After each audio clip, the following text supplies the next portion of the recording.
Ve bu gördüğünüzde Amerika'nın en büyük futbol stadyumu. Şimdi sizi bir mühendislik harikasının içine götüreceğim. Bu futbol alanında her şeyi değiştirebilecek bir yer. Dallas Cowboys'un yeni stadyumu. Pekala, hadi içine girelim. Maliyeti 1 milyar doları aşıyor. Ancak taraftarlar futbol liginde kimsenin görmediği bir şeyi görecek. Aşırı dik, açılabilir bir çatı. Justin, beni öldüreceksin. Aşırı yüksek hareketli cam kapılar ve yukarıda sahanın orta yerinde asılı duran dünyanın en büyük yüksek çözünürlüklü televizyonu. Yine bir ilk olarak stadyumun tümünün ağırlığı dünya üzerindeki en büyük iki yapısal kemerin üzerine biniyor. Kısa süre sonra yaklaşık 100.000 taraftar burada ağırlanacak. Ve bu yepyeni tasarımla bir futbol tapınağı inşa edilmiş olacak. Futbol liginin en yüksek bilet fiyatlarına rağmen. Koltuk fiyatı 150.000 dolar. Acaba taraftarları kendi yüksek çözünürlüklü televizyonlarını bırakıp stadyuma getirmeye yetecek mi? Bunu yapabilecek tek takım bir Amerikan takımıdır. Teksaslılar. Onlar her şeyi çok daha büyük ve çok daha iyi yapar.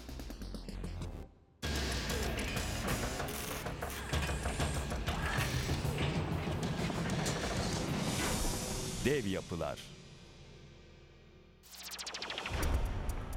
Futbol liginde yalnızca bir tek takım hem sevilir hem de Amerika'nın takımı denecek kadar çok sayılır. Dallas Cowboys. Ama yaklaşık 40 yılın ardından onların Irving'deki ünlü Texas Stadyumu çok harap bir hale geldi. İşte bu yüzden takıma acilen efsanelerine uygun yeni bir yuva gerekiyordu. 32 kilometre güneybatıda Arlington'da yeni yuvaları inşa ediliyor. Şu anda Amerika Birleşik Devletleri'nde bugüne kadar yapılan en pahalı merkezin eşi bulunmaz bir spor kompleksinin içindeyim. Burası Dallas Cowboys takımının yeni sahası olacak. Tamamlandığında futbol liginin sahip olduğu en büyük stadyum olacak. Burası eski stadyumların en az 2 katı büyüklüğünde. İçinde yaklaşık 100.000 taraftarı ağırlayabiliyor.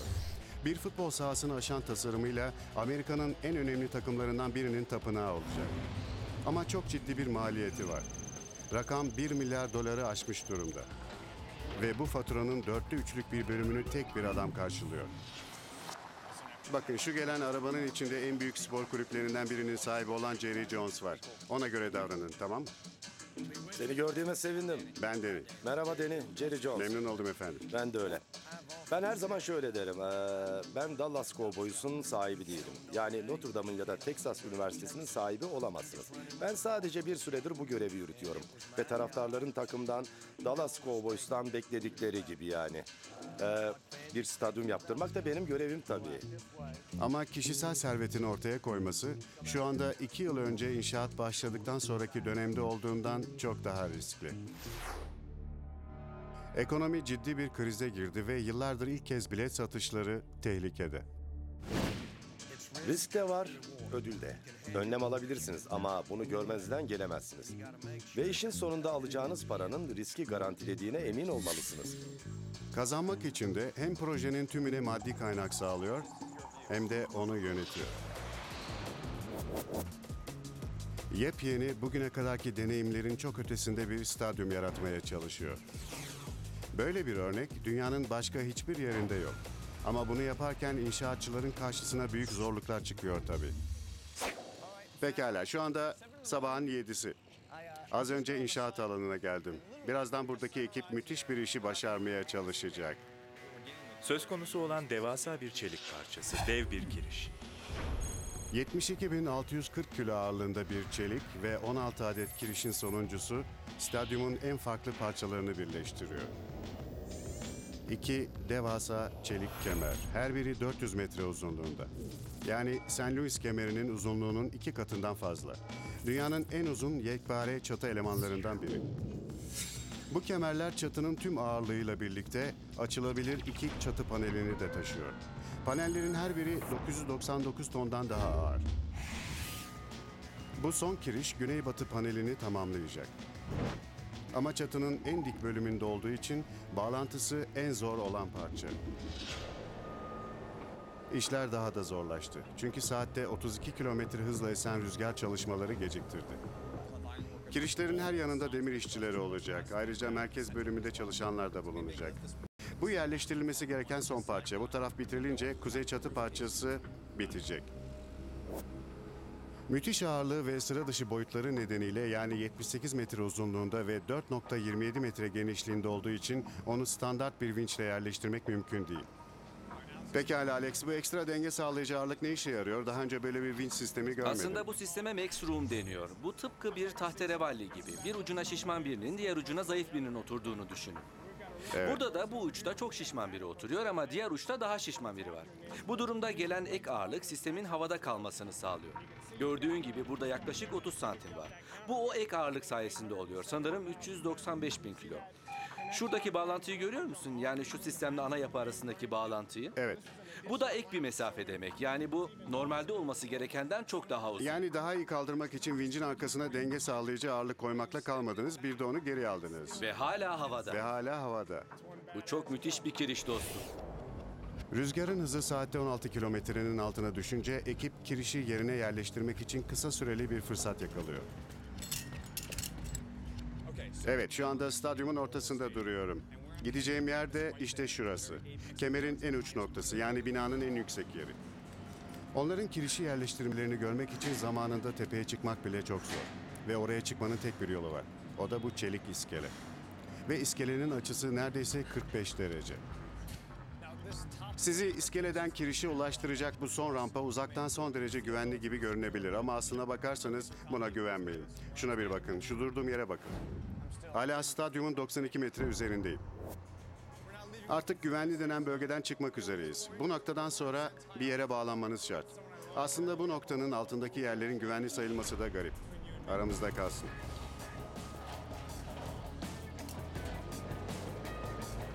Rüzgarın hızı biraz düşünce kiriş birkaç dakika içinde yerine yerleştiriliyor. Vincin taşıdığı D parça işte şurada duruyor. Gördüğünüz gibi demir işçileri şu anda onunla ilgileniyor. Vincin taşıdığı parça bu işte. Az önce geldi. Ve onu yerine sabitleme işine kuzey tarafından başlıyorlar. Onu hızla taşıyıcıya yüklemeye çalışıyoruz. Evet. Bana kalırsa şu ana kadarki en zor parça buydu zaten. Öyle mi? Evet. Çelik miktarı daha fazla, daha ağır ve çok daha zor tabii. Başlıyoruz. Şu anda onu iyice geriyor. Bu işin kolay yanı olmalı. Ama kirişteki delikler bağlantı yerindeki deliklere tam olarak uymuyor. Evet, hareket ediyor. Artık iki çivi içeride. Bakın, şunu görüyor musunuz? Buradaki ayarsızlık kirişin biraz kaydığını gösteriyor. Şunu unutmayın, kirişin tümü 78 metre uzunluğunda. Burada bir sorunumuz var. 4 santimetrelik bir şey. Geliyor. Geliyor mu? Bakın, geliyor. Biraz daha devam et. Kayıyor mu? Evet. Tamam. Tamam yeter. Evet, başardılar. Sonunda başardılar ve kiriş yerine oturdu. Çeliğe uygun şekilde oturdu. Bir çivi onları bir arada tutuyor. Şimdi de civata yerine geçti. Böylece bu yerine geçince kirişin tümü, 78 metrelik kirişin tümü yerine yerleşmiş olacak. Açılabilir çatı tamamlanmak üzere. Ancak geleneksel bir stadyum çatısının aksine bu özel çatı kapalı bir stadyum oluştururken bir yandan da üstü açık bir stadyum gibi olacak. Şunu unutmayın, buradaki çatıdan tutun da kapılara, yüksek çözünürlüklü televizyona kadar her şey iki dev kemerle taşınıyor. Bu kemer 393 metre uzunluğunda. Ama asıl ilginç olan şey onun derinliği. Aslında o sadece 9 metre eninde. Eğer bu stadyumu geleneksel bir tarzda inşa etmiş olsalardı, binanın bir yanına yüksek, devasa bir kolon koyacaklardı. Bir başka devasa kolon da bu tarafa. Bir kolondan diğerine olan mesafeyi aşabilmek için de yine devasa bir çelik kiriş yerleştirilmesi gerekecekti. Bunun eni de yaklaşık 30 metre kadar olacaktı. Yani stadyumun bu güzel görüntüsüne büyük bir engel olacaktı. Bundan binlerce yıl önce Romalılar tarafından mükemmelleştirilen kemerlerin dayanıklılığı şekillerine bağlıdır. Yerçekimi onu aşağı doğru iter ve kemerler bu dikey gücü dışarı ve aşağı doğru yere aktarır.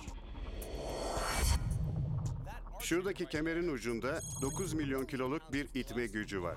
Bu güç önce beton desteğe, oradan da aşağıya yerin 18 metre altına gidiyor.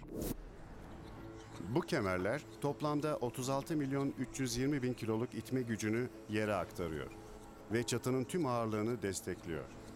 Evet Justin, bu çatı sıradan bir çatı değil, bir bakıma bir makine. Bu çatı bir makine ve dünyanın en büyük makinelerinden biri. Diğer açılabilir çatılarda eğim en üst noktaya kadar sabit kalıyor. Ama burada açı değişiyor. Alt kısımda daha dik, tepede daha az. Bu yüzden panelleri ileri hareket ettirmek için gereken güç yukarı çıktıkça azalıyor. Yani en dik noktadan yukarı çıkması için 181.600 kiloluk bir itme gücü gerekirken bu tepeye yakın sadece 68.000 oluyor. Peki bu çatının tamamen açılması ne kadar sürer? 12 dakika. 12 dakika. 12 dakika. Gerçekten çok hızlı, müthiş bir şey. Evet. Böyle bir çatının ancak dünyanın en büyük motoruyla itilebileceğini düşünebilirsiniz. Oysa açılabilir çatının hareketini 32 motor sağlayacak ve sadece 480 beygir gücüyle. Yarış arabası gibi bir şey. Yani sadece motoru güçlü bir araba gibi. 908 bin kiloluk çelik parçasını yukarı kaldırmak için bu kadar güç uygulanıyor. Doğru ama bunun şanzımanları çok daha büyük. Yavaş! Evet, bir spor araba kadar güçlü. Aynı zamanda 2 kat daha ağır. Bu yüzden tek bir çekerin çatının en dik yerine yerleştirilmesi için yaklaşık bir düzine kadar demir işçisi gerekiyor. Pekala, şu işi bitirelim. Dikkat! Dikkat et! Her çeker toplam 2 motordan oluşuyor. Bunlar bu stadyum için üretilmiş. Buraya özel motorlar. Pekala, yerimize geçtik. Birkaç cıvata alalım. Evet, oldu işte. Evet. Sol soğan, sağ sarımsak gelişmiş demir işçiliğinde de geçerli demek. Kuralların aynı olmasına sevindim. Çünkü Kanada'da tam tersi geçerli. Ciddi misin? Hayır. Birazdan dünyanın en büyük yüksek çözünürlüklü televizyonunun içine tırmanacağım. Ayrıca unutulmaz şampiyon yeni stadyumun futbolu nasıl değiştireceğini anlatacak. Dallas Cowboys bir şey yaptığında dünya bunu öğrenir.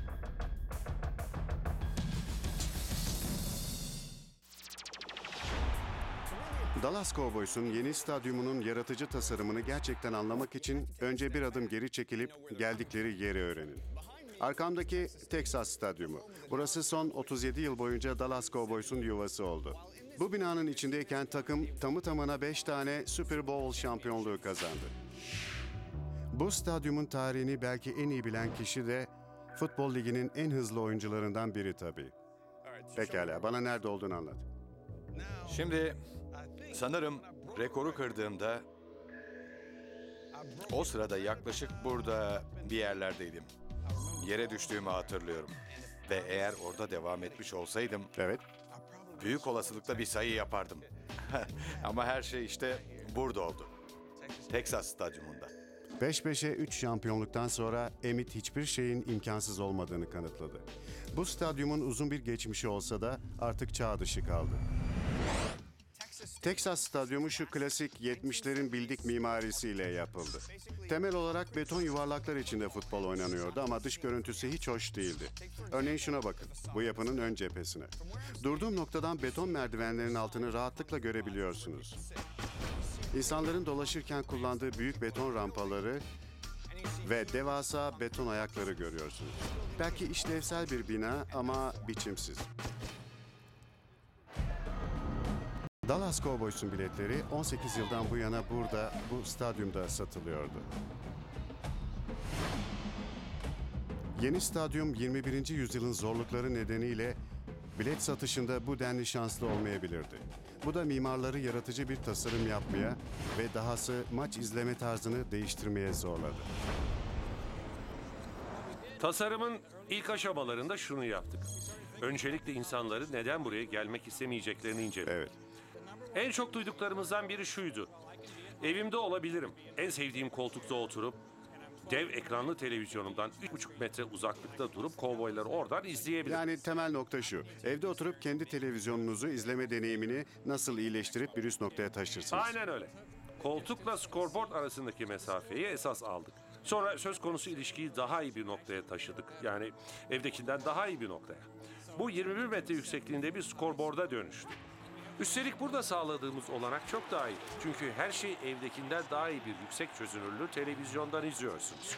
Her şeyi görüyor, duyuyor, hissediyorsunuz ve bunun kadar hoş bir şey yok. Yani skorboardu görmek için sürekli uzanacağınız yerde ilginiz sürekli olarak sahada oluyor. Kesinlikle. Bir araya getirildiğinde dünyanın en büyük yüksek çözünürlüklü televizyonu olacak. Belki de evinizdeki televizyonun 1200 katı büyüklüğünde ve 30 adet otobüs ağırlığında. Bu devasa kafesi 8 adet kablo havada tutacak. 4'ü ana kemerlere bağlanacak. 4'ü de ikincil kemerlere. Böylelikle dijital scoreboard sahanın 27 metre yukarısında duracak.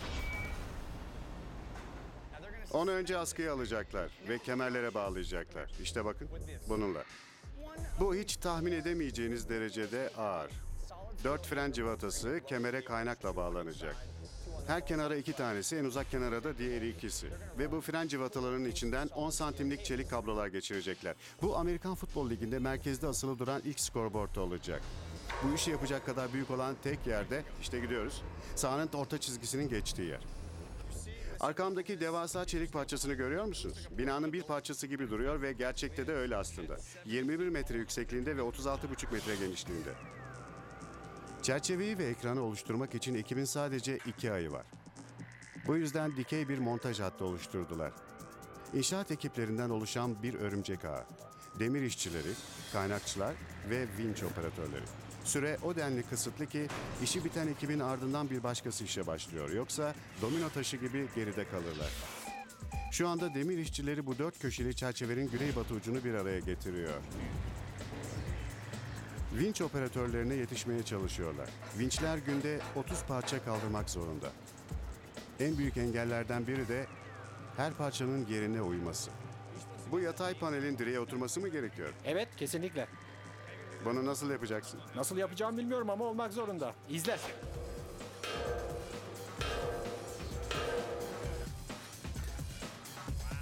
Harika. Geçir. Oh. Şu ana kadar her çelik parçasında bu yaşandı mı? Evet, bu yüzden bize demir işçileri diyorlar. Jason, söyler misin? Burada bir gününüz genelde nasıl geçiyor? Olabildiğince çok parça asmaya çalışıyoruz ama bunu kimse yaralanmadan yapmaya çalışıyoruz tabii. Aynı zamanda işten mümkün olduğunca zevk almaya çalışıyoruz. Çünkü hayatımız demir asmakla geçiyor. Bizim işimiz bu. Burada pek çok kişi başka stadyumlarda da çalışmış. Ama buranın Cowboys'un sadık taraftarları için anlamı büyük. Cowboys'ta çalışmanın özel bir anlamı var mı? Herkesin bakacağı stadyumun kalbini inşa ediyoruz. Herkes onu görmeye gelecek. Ne zaman televizyonda görülse çocuklarınız da onu görecek ve bunu babam yaptı diyecekler. Evet, bu hoş bir şey. Yüksek çözünürlüklü televizyon kalabalığı çekmek için kullanılan tek tasarım öğesi değil. Aslında Jerry Jones ve ailesi en iyi mimariye sahip stadyumları görmek için dünyayı baştan sona dolaştı. Dönerken getirdikleri şey de geleneksel tasarımın ötesinde bir şey oldu. Bay Jones, sahadaki ekranın çözünürlüğünden tutun da koltuk kollarına kadar her ayrıntıyla ilgilenmişsiniz. Doğrusu bundan çok etkilendim. Bakın ben sadece stadyumun tasarımının her ayrıntısıyla ilgilenmekle kalmadım. Aynı zamanda mimarlara pek çok şey hakkında bilgi veren, yol gösteren de ben oldum aslında. Ayrıntılardan biri de binanın ön cephesi. Özel camlar sayesinde stadyumun rengi günün her saatinde değişiyor. Dışarıya monte edilmiş devasa ekranlardan içerisi görülebiliyor. Sıfır seviyesindeki üye koltukları taraftarlarla oyuncuları hiçbir yerde olmadığı kadar yakınlaştırıyor. Ve tepede bu projede en çok beğendiğim mimari özelliklerden birini futbol liginde yer alan pek çok stadyumda göremezsiniz. Binanın üst bölümünde bulunan şu pencereli bölümden bahsediyorum. Bu bölüm çatının altında bir sıra boyunca aydınlık yaratıyor. Burada bir maç izlerken üzerinizdeki ağır çeliklere rağmen şu duyguya kapılıyorsunuz. Sanki tüm çatı havalanıyor. Ve kubbeyi tümüyle çeviren bu küçük cam dilimleri sahanın içine doğal ışık düşmesini sağlıyor.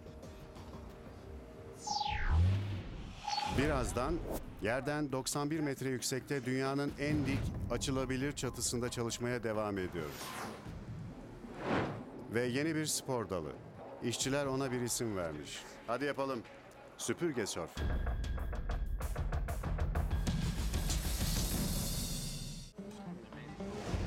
Dallas Cowboys'un yeni stadyumunda bir kontrol hastası olan kulüp sahibi Jerry Jones, tasarımın ve inşaatın her ayrıntısıyla tek tek ilgileniyor.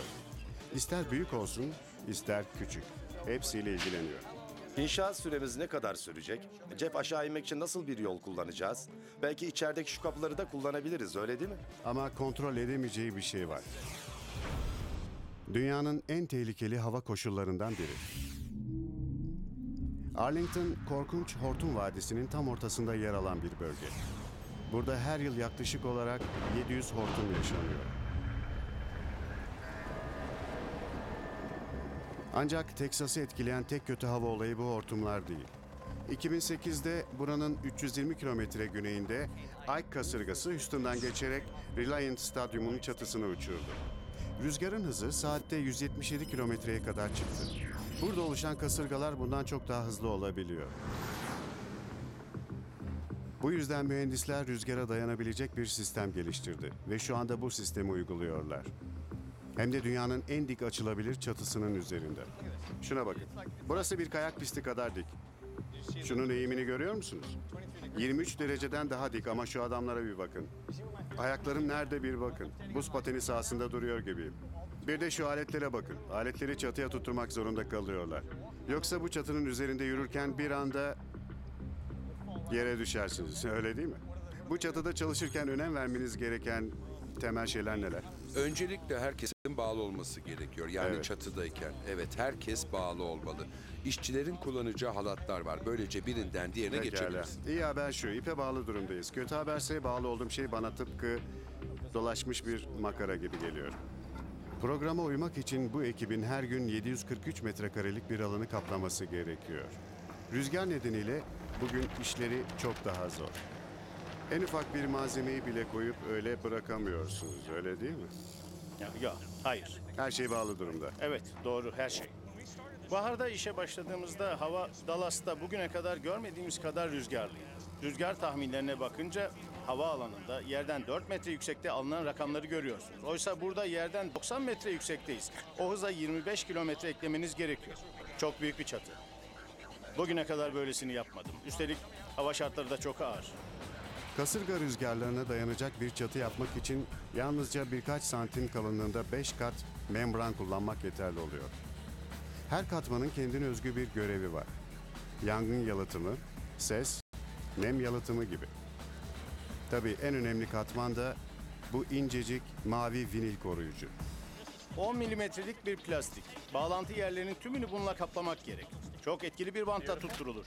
Çok güzel. Hava basıncını eşit olarak dağıtıyor ve çatının uçmasına engel oluyor. Gerekli olan her malzemeyi binanın üzerine vidalıyorsunuz, öyle değil mi? Doğru. Bunu rüzgar için mi yerleştiriyorsunuz? Evet öyle. Garip bir biçimde rüzgar binanın üzerine geldiğinde dönüyor, öyle değil mi? Bir tür girdap oluşturuyor ve çatıyı binadan ayırmaya çalışıyor. Kesinlikle öyle. Çatının kalkmasını engellemiş oluyorsunuz. Kesinlikle. Çatının hava şartlarına dayanması için en üste su geçirmeyen bir PVC membran seriliyor. Son malzeme de yağmurun çatıdan akarak aşağı süzülmesini sağlıyor. Doğruca büyük bir oluğa gidiyor buradan.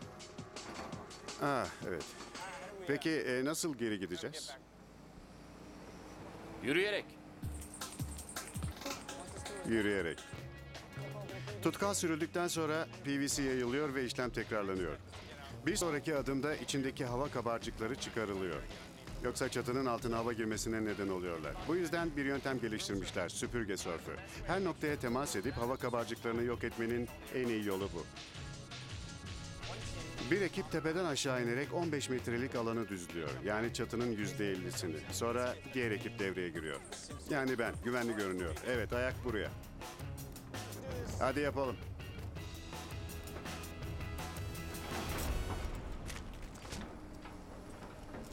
Bu çok... çok hoş.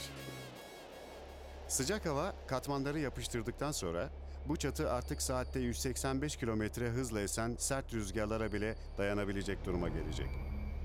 Houston Stadyumundan dayanıklı olacak.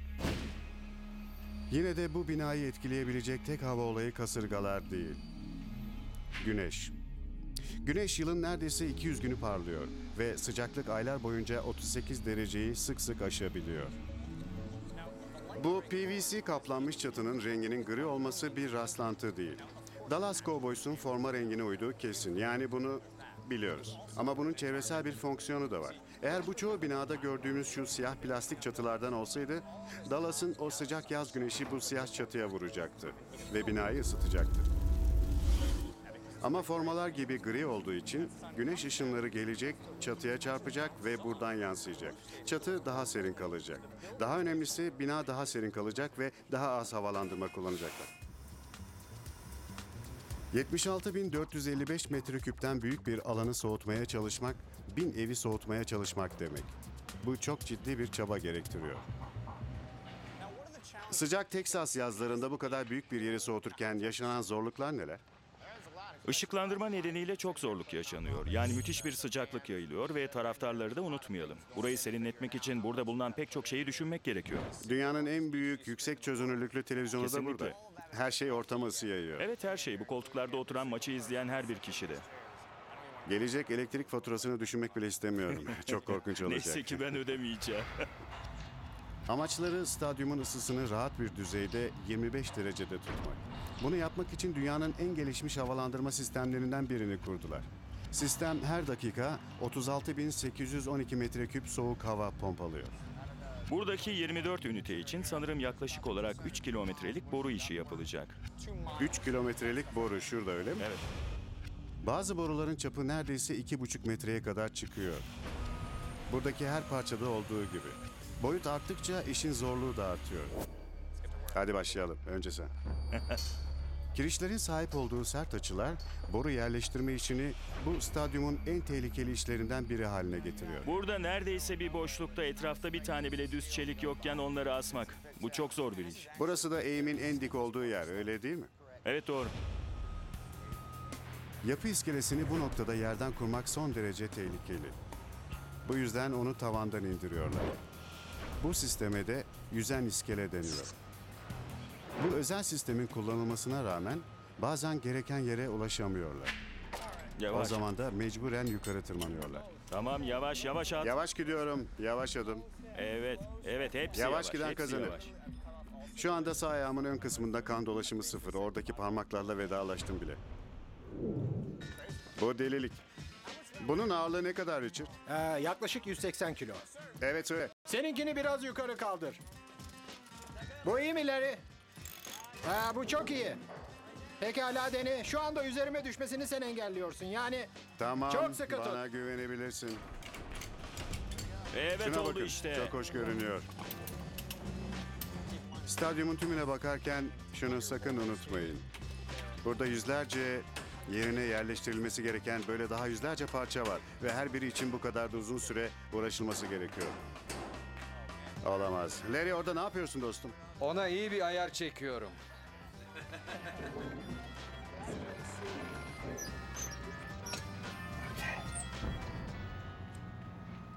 Evet. Artık sıra bunlara geldi. Ulaşılması güç olan yerlere son cıvatalar yerleştirilmeye çalışılıyor. Kalan 3-4 taneyi de yerleştirince buradaki boru işi tamamlanmış olacak. Birazdan mühendisler ve demir işçileri görev başında. Ancak dünyanın en büyük otomatik kapısı yerine dikilirken büyük bir sorun çıkıyor.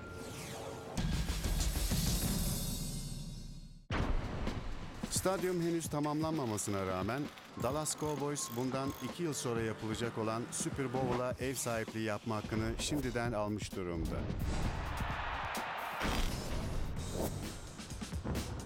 Daha önce 3 şampiyonluk kazandıkları için Jerry Jones heyecanla dördüncüsünü bekliyor. Super Bowl'un bu stadyumda olması konusunda ne düşünüyorsunuz? Peki ya Super Bowl'a katılacaklardan biri Dallas Cowboys olursa? Cowboys şampiyonaya katılacak olsa bile bütün yıl boyunca burada sadece 10 kez sahaya çıkacak. Bu yüzden milyar dolarlık maliyeti çıkarmak için Jones'un yıl boyunca stadyumu doldurması gerekiyor. Bu yüzden tasarımcılar her santimi hesapladı. ve bu işte en temel şeyi esas alarak bir plan yaptılar. Koltukları. Artık 70 bin koltuk kapasiteli bu stadyum birkaç saat içinde 100 bin kişilik bir yere dönüşebiliyor.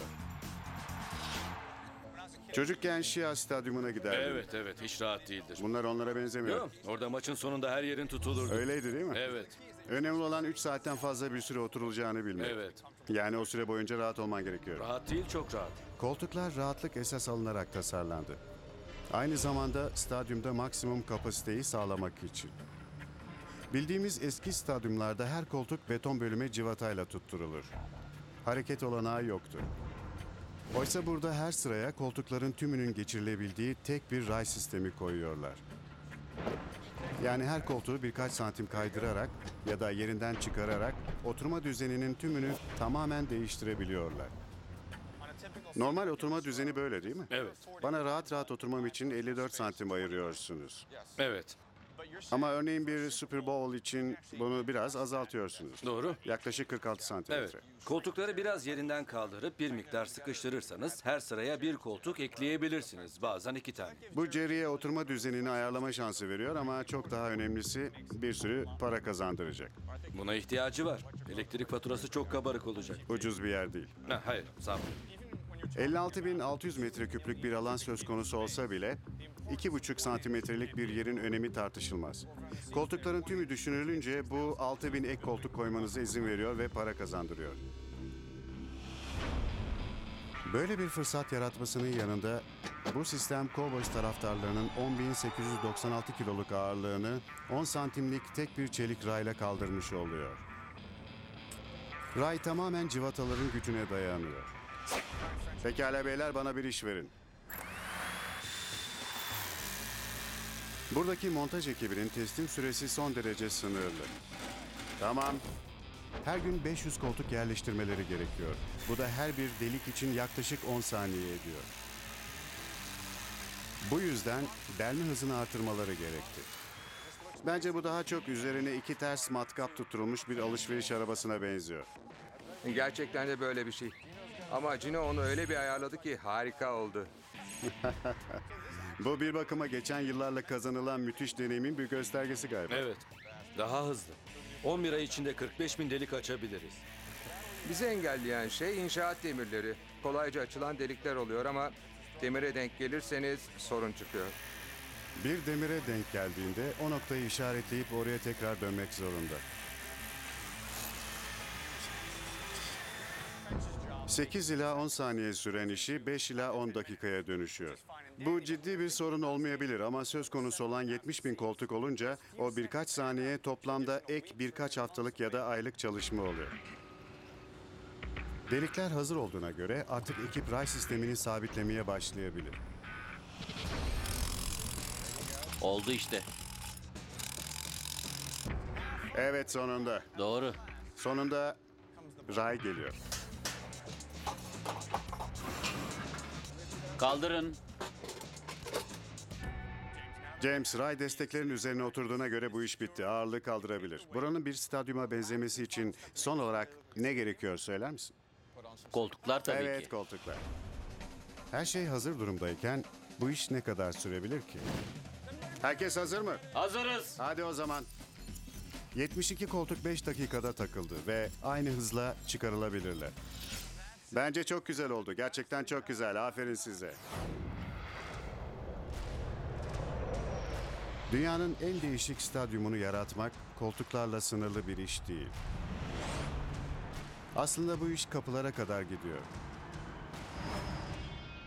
Açılabilir paralel kapılar. Bunlar yaklaşık 18 dakikada açılıp kapanabiliyor. Ve bu geleneksel futbol stadyumunu gerçek bir açık arenaya dönüştürüyorlar. Bütün bunlar birkaç devasa hareketli parça sayesinde oluyor. Teksas'ta her şeyin büyük olduğunu anladım. Yani bu espriyi artık biliyorum. Ama elinizde resmen 36,5 metre yüksekliğinde cam kapılar var, otomatik kapılar. Hem de stadyumun iki yanında birden. Bu doğru. Bunu İki neden yanda da. yaptınız? Farklı bir şey yaratmaya çalıştık.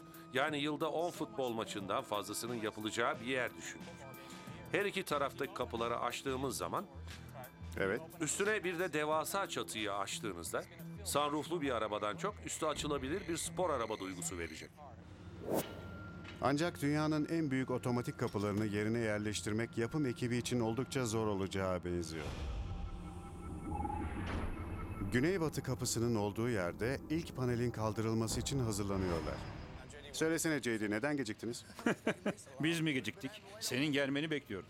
Şu anda son bağlantıları yapıyorlar. Birazdan onu ilk duvar kirişine geçirmeye çalışacağız. Önce onu bağlayacağız. Herkes hazır olunca da paneli böyle dimdik kaldıracağız. Bu güney kapısı için hazırlanan 7 adet cam ve çelik panelden ilki. Her biri 36,5 metre yüksekliğinde. Her uçta bulunan bu 7 panelden 5'i otomatik olarak açılıp kapanabilecek. Dipteki bir ray üzerinde kayacak ve üstten idare edilecek. 5 panelin tümü birden yana kayınca bir açıklık oluşacak.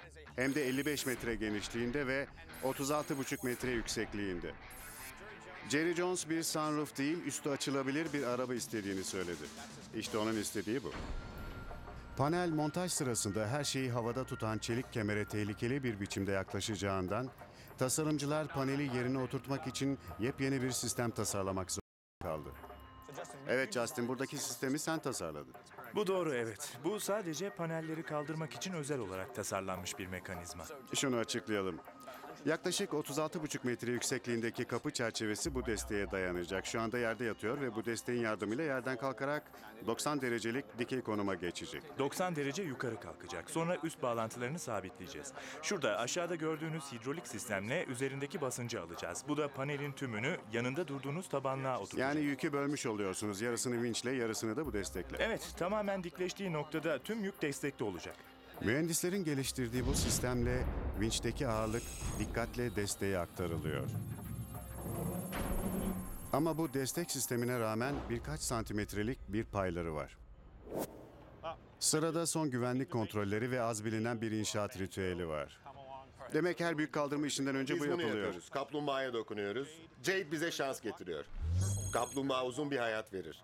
Pekala, yani elimi ona süreceğim. Evet sür, sonra işe başlayabiliriz.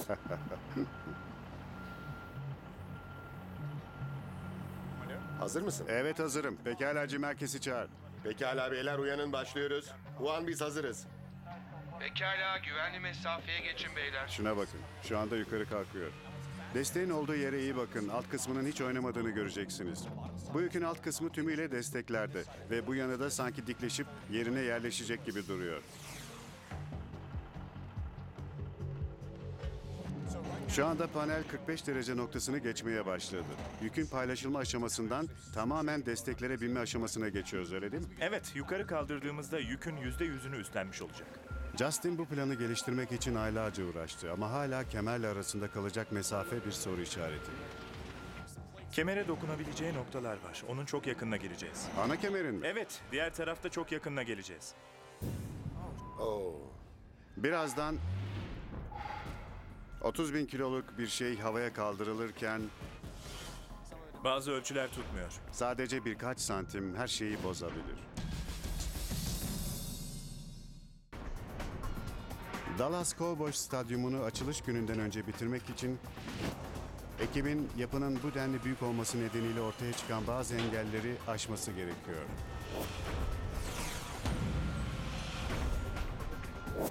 Bu sabah dünyanın en büyük otomatik kapılarına ait ilk panelin yerleştirilmesi sırasında hiç beklenmedik bir sorun yaşandı. Paneli yerine yerleştirmek için özel olarak tasarlanmış bir destek kullanacaklar ve onun kemere çarpmasına engel olacaklardı.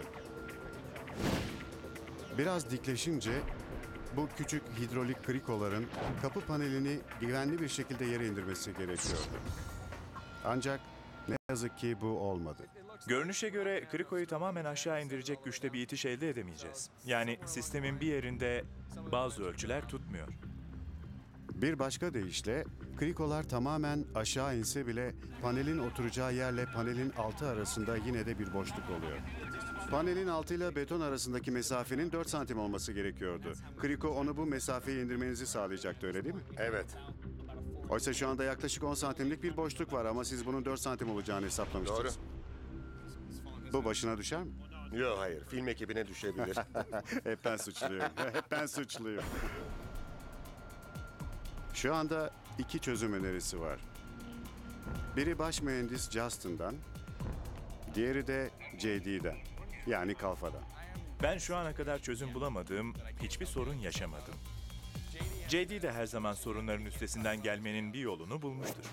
Peki çözüm planınız nedir? A planı. Onu daha önce planladığımız gibi yere indirmek, bir çelikte oturtmak. O çelik de krikonun üstünde olacak. Sonra da yere indireceğiz. Yani bir tür ara çözüm değil mi? Evet.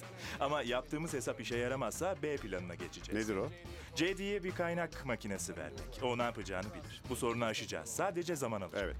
Sıra mühendisin çözüm yolunda. Uydu işte. Krikoların üzerine bir çelik parça koymak onlara gerekli olan o birkaç santimetreyi belki sağlayabilir. Justin'in hesabı doğruysa geçici olarak eklenen bu parça paneli destekleyebilir. Bu hidrolik krikoları kullanarak kapıyı buradan birkaç santim yukarı kaldıracağız ve o havadayken buradaki destek sistemini buradan çekeceğiz. Bu iş bitince kapıyı tekrar yavaşça aşağı indireceğiz ve aşağı indiğinde şuradaki alt kenarın uygun şekilde betona oturmasını sağlamış olacağız. Yukarı.